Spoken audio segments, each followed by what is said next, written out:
আসসালামু আলাইকুম। কেমন আছেন সবাই? আশা করছি সবাই খুব ভালো আছেন। আমি প্রতিদিনের মতো খুবই সাধারণ এবং সহজ একটি রান্না নিয়ে আবার হাজির হলাম। আজকের আমার সহজ রেসিপি হলো কচুরলতি রেসিপি। আমি কড়াইতে খানিকটা তেল দিয়ে তাতে একটা গোটা রসুন ও ৩ টা পেঁয়াজ একটু হালকা করে ভেজে তারপর ৬ থেকে ৭ টি চিংড়ি মাছ একটু বড় সাইজের দিয়েছি। এরপর দিয়ে দিচ্ছি কাঁচামরিচ চিড়ে। এখানে আমি ৫ থেকে ৬ টি কাঁচামরিচ চিড়ে দিয়ে দিয়েছি।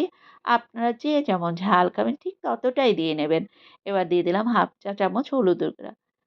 খুব ভালো করে এবার সবকিছু কষিয়ে নিয়েছি।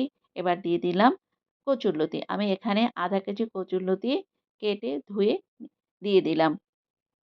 এবার হালকা মানে পরিমাণে খুবই কম একটু পানি দিয়ে দিলাম। কচুরলতি রান্না করতে খুব বেশি পানির প্রয়োজন হয় না। ঢাকনা দিয়ে দিলাম। ঢাকনা তুলে আবার একটু কচুরলতিটি নেড়ে দিলাম। কচুরলতি রান্না আমার মোটামুটি হয়ে গেছে। কেমন হলো আমার এই সহজ কচুরলতি রান্না? আপনারা সবাই জানাবেন। আল্লাহ হাফেজ।